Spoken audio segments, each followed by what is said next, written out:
Hey everyone, and welcome. Today, we're going to crack open a concept that is, honestly, one of the most powerful tools in finance.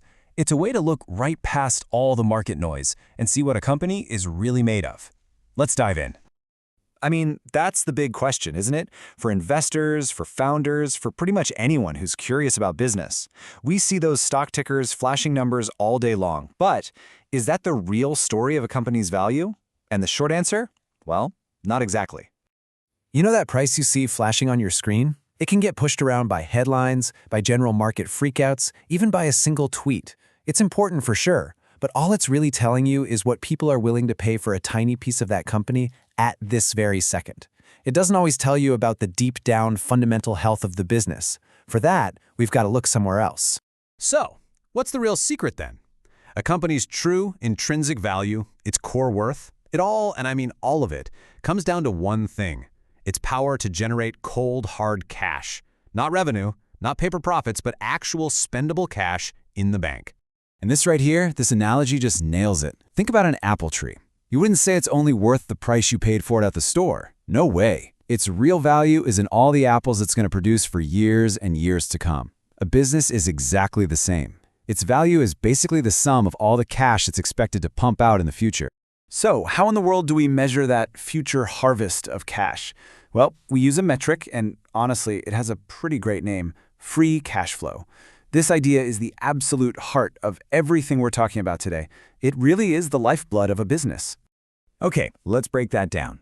Picture this. A company gets to the end of the year. It's paid all its bills, the salaries, the rent, the suppliers, all the costs of just keeping the lights on. And it's also put money aside to fix up old equipment and invest in new stuff to keep the business going. So the cash that's sitting there left over after all of that is done, that is free cash flow. It's free because the company can do whatever it wants with it: pay it out to owners, buy back stock, pay off its loans, anything. Okay, I know what you're thinking. The formulas for this stuff can look super intimidating, right? But the logic behind it, it's actually beautiful in its simplicity. You just start with the company's operating profit. Then, you add back some expenses that were on the books but didn't actually cost any cash, like depreciation. And finally, you subtract the money the company had to plow back into itself to stay competitive. And what you're left with? That's our magic number: free cash flow. All right, so we've got a handle on what free cash flow is. But there's one more really important twist we need to talk about. It turns out there are two different ways of looking at this leftover cash, and it really just depends on whose perspective you're taking. And it all boils down to this question right here. The cash we're looking at, does it belong to everyone with a stake in the company, including the banks and bondholders who lent it money? Or is it the cash that belongs only to the shareholders, the actual owners? And look, to make this super clear, let's use another analogy. Who doesn't love pizza, right? So just imagine you and a friend chip in to buy a whole pizza. One way to think about the value is to look at the entire pizza. But another way is to just look at the slices that are left for you after your friend takes their share. And that, right there, is the perfect way to think about the two kinds of free cash flow. Free cash flow to the firm, or FCFF, that's the entire pizza. It's the total cash the company makes before it pays back any of its lenders. It belongs to everybody. But free cash flow to equity, FCFE, that's what's left for the shareholders after the company has paid its debts. Those are your slices. So here's the bottom line. FCFF helps you value the whole company, the whole shebang, while FCFE helps you value just the owner's piece. Okay, so we've got our cash flow number. Awesome. But how does a number on a spreadsheet actually turn into a company's value? How do we make that jump from today's cash to tomorrow's worth? Whoa, okay, I see you. Don't let the alphabet soup scare you off. I promise. We are not here to do math. We're here to understand the simple story this formula is telling us. And believe it or not, this whole thing is built from just 3 key ingredients. Think of it like a recipe. First up is FCFF1. That's just the free cash flow we think the company's going to make next year. Easy enough. Then you've got G, the growth rate. That's our best guess for how fast that cash is going to grow, year after year, forever.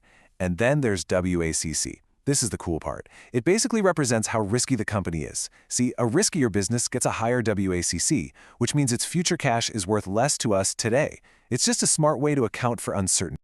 So what happens when you actually plug in some real numbers?